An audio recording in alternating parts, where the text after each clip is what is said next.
नमस्ते dear viewers. आज के इस वीडियो में हम लोग कुछ और न्यूमेरिकल प्रॉब्लम्स को सॉल्व करने वाले हैं रूट मीन स्क्वायर स्पीड के रिगार्डिंग। मेरे प्यारे व्यूअर्स, देखिए ये जो वीडियो है ये हमारा पार्ट 2 है। ओके, पार्ट 1 जो था वहाँ पर हम लोगों ने most probable speed, average speed, okay, और रूट मीन स्क्वायर स्पीड तीनों के रिगार्डिंग क्वेश्चंस लिया था। बट आज के इस वीडियो में ये जो 4 क्वेश्चंस हम लोग लिए हैं वो केवल और केवल रूट मीन स्क्वायर स्पीड के रिगार्डिंग है। तो अगर आपने हमारा जो पिछला वीडियो है, ओके, जो पार्ट 1 है, अगर वो नहीं देखा है तो एक बार देखिए, लिंक नीचे डिस्क्रिप्शन में मिल जाएगा। तो चलिए, हमारा जो क्वेश्चन नंबर 1 है, ओके, वो काफ़ी आसान है, इसलिए हम लोग उसको आखिरी में आपको बताएंगे और वो क्वेश्चन आप अपने से करिएगा। हम लोग क्वेश्चन नंबर 2 से स्टार्ट करते हैं। ऐसे यहाँ पर जो भी क्वेश्चन हम लोग लिए हैं सारे फॉर्मूला बेस्ड है। ओके, तो हम लोग यहाँ पर देखते हैं अपना जो नंबर 2 का क्वेश्चन है। ठीक है, देखिए दूसरा क्वेश्चन क्या है, calculate the RMS velocity of a gas whose density is 1.4 ग्राम पर litre at a pressure of 76 centimetre of mercury.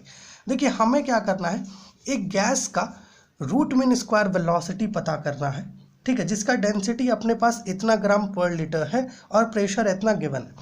अब देखो हमें पता है कि जो VRMS है ना, उसे हम लोग इस प्रकार से भी पता कर सकते हैं, 3p/ρ, इसकी मदद से भी हम लोग पता कर सकते हैं। ओके, तो यहाँ पर थोड़ा सा देखिएगा, चूंकि अब आपके मन में ये डाउट आएगा कि ये आया कैसे। तो देखिए हमें पता है कि हमारा जो रूट मीन स्क्वायर स्पीड होता है, एक मिनट, जो प्रेशर एक्सर्टेड बाय गैस होता है वो क्या होता है, मतलब उसका एक्सप्रेशन क्या होता है, 1/3 m/v VRMS का स्क्वायर होता है। ओके, अब यहाँ मास बाई वॉल्यूम है, तो क्या हम लोग इसको डेंसिटी नहीं कर सकते हैं? बिल्कुल कर सकते हैं, रो VRMS का स्क्वायर। अब यहाँ से आप चाहो तो VRMS के स्क्वायर का वैल्यू कुछ ऐसे लिख सकते हो, 3p/ρ। तो ऑब्वियस सी बात है VRMS ये किससे इक्वल हो जाएगा, √3p/ρ से इक्वल हो जाएगा। ओके, सो इसी फॉर्मूला का यहाँ पर हम लोग प्रयोग कर रहे हैं, क्योंकि अपने पास प्रेशर और डेंसिटी दोनों गिवन है। ठीक है, तो यहाँ पर देखिएगा मेरे प्यारे व्यूअर्स, अब हमारे पास जो प्रेशर गिवन है वो क्या है, 76 सेंटीमीटर ऑफ Hg है, मतलब मर्करी। तो इसको आप ऐसे ले लीजिए, 76 इंटू 13.6 इंटू 980 टाइम्स पर सेंटीमीटर पर स्क्वायर। ठीक है, साथ ही साथ यहाँ जो रो गिवन है, डेंसिटी, वो कितना है, 1.4 ग्राम पर लीटर गिवन है। ठीक है, इसको क्या करेंगे, क्यूबिक सेंटीमीटर में प्रयोग करेंगे, 1.4 इंटू, ठीक है, लीटर को सेंटीमीटर्स में कन्वर्ट कर देंगे, -3, क्या हो जाएगा यहाँ पर, -3 ग्राम पर सेंटीमीटर पर क्यूब हो जाएगा। ठीक है, या क्यूबिक सेंटीमीटर। अब जो है हम लोग root mean square speed calculate करने के लिए योग्य हो गए हैं, है ना। अब यहाँ पे देखिएगा 3 इंटू प्रेशर है, तो यहाँ पे लिख देते हैं 76, 13.6 इंटू 980 बाय रो से डिवाइड करना है, तो 1.4 इंटू 10 पे पावर -3, कुछ ऐसा। ठीक है, अब यहाँ पर देखिएगा VRMS इज इक्वल टू √।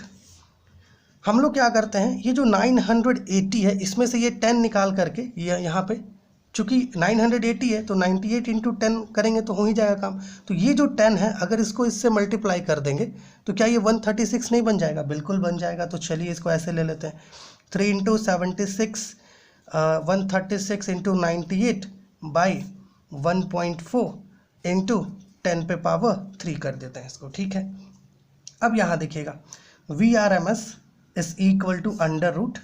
देखिए यहाँ पर 3 इंटू 76 इंटू 136 इंटू 98 जब आप करते हो तो इसका वैल्यू आपको कुछ मतलब जो एक्सप्रेशन मिलेगा इसका वो कुछ ऐसा मिलेगा, 3038784, कुछ ऐसा आपको एक्सप्रेशन मिलेगा। थोड़ा मल्टीप्लाई करके आप देखोगे तो ऐसे हम लोग यहाँ पर ये मल्टीप्लिकेशंस किए हैं। जब आप 136 और 76 को मल्टीप्लाई करोगे तो आपको ये मिलेगा 10,336, फिर इसको 3 से मल्टीप्लाई करोगे तो ये मिलेगा। ओके, एंड फिर इसको ओके 98 से मल्टीप्लाई करोगे तो ये टर्म मिलेगा। ठीक है, इसलिए हम लोग यहाँ डायरेक्ट यूज़ कर रहे हैं। और फिर क्या करना है, 1.4 से इसको डिवाइड करना है, यहाँ 10 पे पावर 3 अपने पास बचा हुआ है। ठीक है ना। अब यहाँ पर देखिएगा, so VRMS is equal to under root, इसको ऐसा करते हैं ना, इसको 14 ले लेते हैं, ठीक है, और यहाँ पर यहाँ जो नीचे में बाई में, क्योंकि 1.4 है तो इसको 14/10 तो लिख ही सकते हैं, तो बाई में जो 10 आएगा ये ऊपर जा करके इसमें ऐड होगा, डेट इज 10 पे पावर 4 कर हो जाएगा इसका, ठीक है। तो यहाँ पर आपके पास बच जाएगा 3038784/14 इंटू 10 पे पावर 4। अब डिवाइड कर लो इसको 14 से, so VRMS is equal to under root, divide करोगे 14 से तो आपको कुछ ऐसा मिलेगा 217056, ठीक है। हम लोग डिवाइड करके रखें 10 पे पावर 4। अब इसका रूट पता कर लो, इसका रूट पता करोगे तो कुछ ऐसा मिलेगा, क्योंकि 4 4 जा 16 होता है, यहाँ 21 है तो लगभग 4 के करीब में आएगा, तो कुछ ऐसा आता है 465.8926 इंटू 10 पे पावर 2। और चूँकि यहाँ पे हम लोग ग्राम्स में ले रहे थे ना, ग्राम में गिवन था, सेंटीमीटर था, तो इसको सेंटीमीटर पर सेकेंड मिलेंगे। इतना जो है रूट मीन स्क्वायर स्पीड आएगा आपका गैस का। और आप चाहो तो इसको ऐसे कन्वर्ट कर लो, जैसे 4.465 है तो आप इसको ऐसे लिख लो 4.65, और इसमें एक 10 पे पावर 4 आप ऐड ले लो, 10 पे पावर 4 सेंटीमीटर पर सेकेंड, ठीक है। तो ये अपना दूसरा क्वेश्चन था। ओके, अब हम लोग चलते हैं कहाँ पे, तीसरे क्वेश्चन में।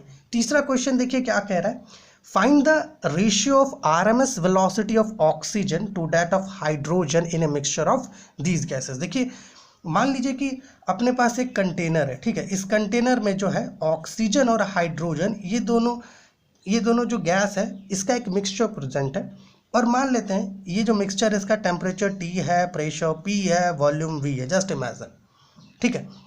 तो हमें ये कह रहा है कि इस मिक्सचर में ऑक्सीजन मोलिक्यूल का जो RMS वेलोसिटी होगा और हाइड्रोजन के मोलिक्यूल का जो RMS वेलोसिटी होगा, दोनों के बीच का रेशियो बताना है।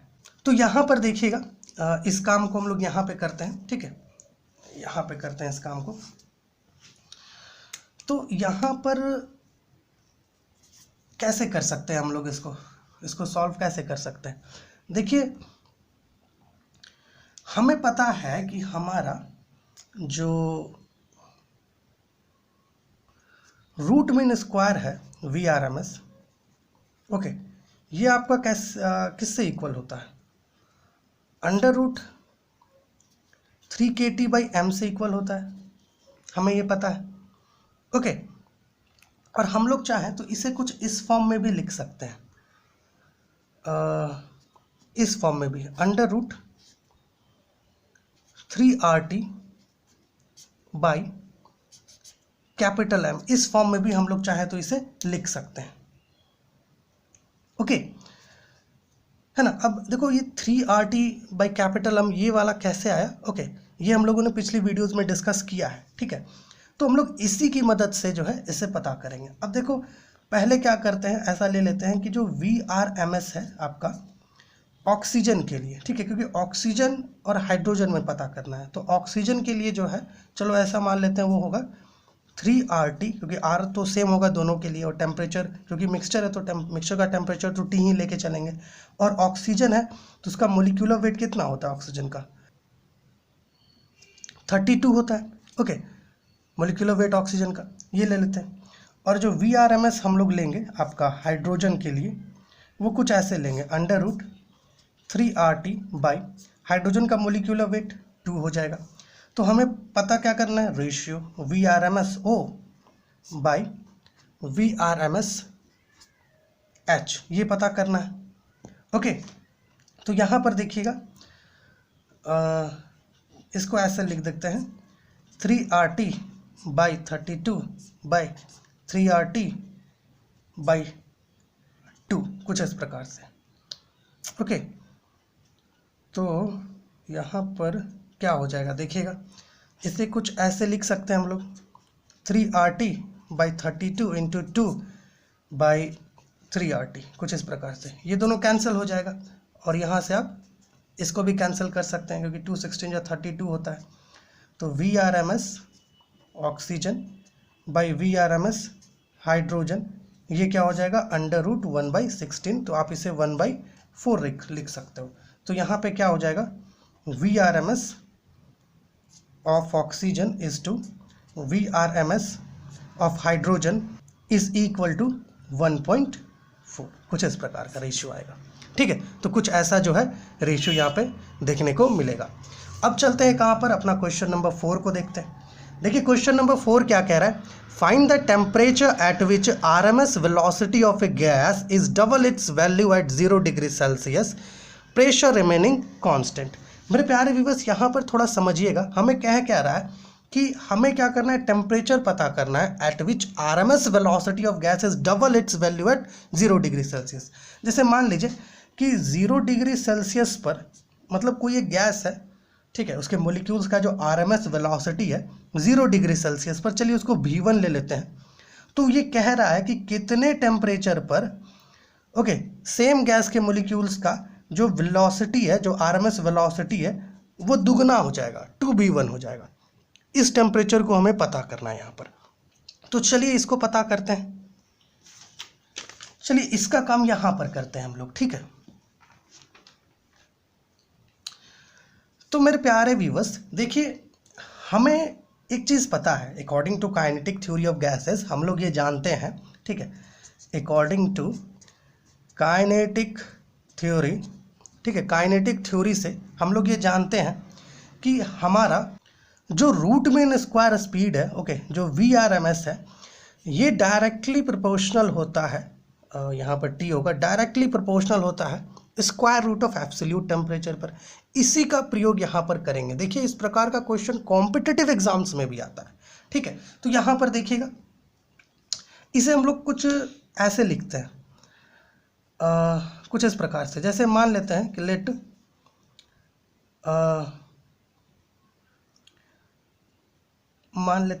Late V1 be the VRMS at 0 degree Celsius and V2 be the VRMS at T degree kelvin. ठीक है, 0 डिग्री सेल्सियस को केल्विन में कन्वर्ट कर लेंगे। ठीक है, इतना केल्विन। तो इस रिलेशन के अकॉर्डिंग हम लोग चाहें तो इसे ऐसे लिख सकते हैं कि V1 जो है ओके बाई V2, कुछ ऐसे ले लेते हैं। ये आपका कुछ इस प्रकार से लिखाएगा, क्योंकि यहाँ रेशियो पता करना है ना हमें, हम लोग इसको ऐसे ले लेते हैं, V2/V1 ले लेते हैं। ठीक है, तो V2 अपना V2 अपना क्या है, V2 होगा आपका T2 पे डायरेक्टली प्रोपोर्शनल, और V1 आपका T1 पे डायरेक्टली प्रोपोर्शनल होगा, जो 0 डिग्री सेल्सियस है, मतलब 273 केल्विन है। तो इसको आप ऐसे भी लिख सकते हो, √T2/273, कुछ इस प्रकार से भी लिख सकते हो आप इसको। ओके, तो यहाँ पर देखिएगा, अगर हम लोग बोथ साइड्स स्क्वायरिंग कर दे तो हमें क्या मिलेगा, V2²/V1² is equal to T2 273। अब देखिए अपने पास एक चीज़ गिवन है, यहाँ पे गिवन क्या है कि हमें एक ऐसा टेम्परेचर पता करना है जहाँ पर RMS वेलोसिटी दुगना हो जाए। ओके, तो T2 डिग्री केल्विन पर क्या होगा, जो V2 है ना वो 2V1 से इक्वल होगा। तो ये चीज़, ये रिलेशन अपने पास गिवन है, तो हम लोग क्या करेंगे, V2 की जगह पर 2V1 रखेंगे। ठीक है, तो 2V1² is equal to T2/273 and यहाँ पे हो जाएगा आपका 4V1²/V1² is equal to T2 273। V1² cancel कर दीजिए, इसको इधर ले आके मल्टीप्लाई कर दीजिए, तो T2 कितना आ जाएगा, 12, 28 और 29 और 4 to 8 और 2 10, मतलब 1092 केल्विन आ रहा है। आप चाहो तो इसको डिग्री सेल्सियस में भी कन्वर्ट कर सकते हो। डिग्री सेल्सियस में कन्वर्ट करोगे तो 819 केल्विन, माफ कीजिएगा 819 डिग्री सेल्सियस आपको मिलेगा। ठीक है, तो ये आपका चौथा क्वेश्चन था। देखिए इस प्रकार के का कंसेप्ट का यूज़ करके काफ़ी क्वेश्चंस बनते हैं। ठीक है, जैसे आपको ये भी पता होगा कि VRMS जो है मोलिक्यूलर वेट पर भी डिपेंड करता है। ओके, इन्वर्सली प्रोपोर्शनल होता है उस पर, तो उस कंसेप्ट का यूज़ करके भी क्वेश्चंस बनता है। ठीक है, तो इस तरह का क्वेश्चंस को भी ध्यान रखिएगा। अब जैसे कि हम लोग स्टार्टिंग में कहे थे कि हम लोग आपके लिए एक क्वेश्चन छोड़ेंगे, पहला वाला। इसमें क्या करना है, calculate the VRMS of ammonia eight normal temperature and pressure. ठीक है, नॉर्मल टेम्परेचर और प्रेशर पर आपको अमोनिया का root mean square speed calculate करना है। देखिए पिछली वीडियो में इसी प्रकार का क्वेश्चन हम लोग सॉल्व कर चुके हैं, इसलिए आज के इस वीडियो में हम लोग ऐसा क्वेश्चन लिए, तो इस क्वेश्चन को आप सॉल्व करके बताइए। अमोनिया का देखिए वेट अपने पास गिवन है, नॉर्मल टेम्परेचर और प्रेशर है तो टेम्परेचर 273 केल्विन है। VRMS क्या होता है, √3 kT/m होता है। अब इस m का वैल्यू कैसे पता करेंगे, M/M/n जो अवोगाद्रोस नंबर होता है। m आपके पास 17 गिवन है, अवोगाद्रोस नंबर यहाँ पर ले लीजिए 6.024 इंटू 10⁻23 कुछ ऐसा लीजिए, सॉल्व कीजिए। यहाँ पे आपको m का वैल्यू मिलेगा और उस m के वैल्यू को यहाँ पर रखिएगा। k का वैल्यू कितना होता है, बोल्ट्जमैन कांस्टेंट का 1.38 इंटू 10⁻16 अर्ज पर केल्विन रखिए, सॉल्व करिए और बताइए कितना आ रहा है यहाँ पर VRMS का वैल्यू। ठीक है, और आप चाहे तो इसे ऐसे भी सॉल्व कर सकते हैं, कई तरीका है, ठीक है ना। इस प्रकार से भी आप सॉल्व कर सकते हो, √3PV/कैपिटल M। कैपिटल M यहाँ पर क्या है, मोलिकुलर वेट है जो आपके पास गिवन है। अब ना तो आपके पास प्रेशर है ना ही वॉल्यूम है, लेकिन फिर भी इसका आप प्रयोग कर सकते हैं क्योंकि नॉर्मल टेम्परेचर और प्रेशर है। नॉर्मल टेम्परेचर पर जो वॉल्यूम होता है ना वो आपका होता है 22,400, ठीक है, सेंटीमीटर पर क्यूब होता है। ओके, और इस केस में जो प्रेशर होता है वो आपका प्रेशर कुछ ऐसा लेते हैं हम लोग 76 इंटू 13.6 इंटू 980 डाइन्स पर सेंटीमीटर पे स्क्वायर। अब इन सब वैल्यूज़ को रख करके इस प्रकार से भी आप पता कर सकते हैं VRMS। ओके, तो कई तरीका है, हम लोग हर चीज़ को डिस्कस करेंगे और भी थिंग्स को डिस्कस करेंगे आने वाली वीडियोस में। तो चलिए मिलते हैं आपसे अगली वीडियो में। आशा है ये वीडियो आपके लिए हेल्पफुल हुआ होगा। अगर आपको कुछ भी डाउट हो तो प्लीज़ कमेंट कीजिए ताकि आपका जो भी डाउट है उसको हम लोग क्लियर कर सके। तो चलिए मिलते हैं आपसे अगली वीडियो में, तब तक के लिए खुश रहिए, आबाद रहिए।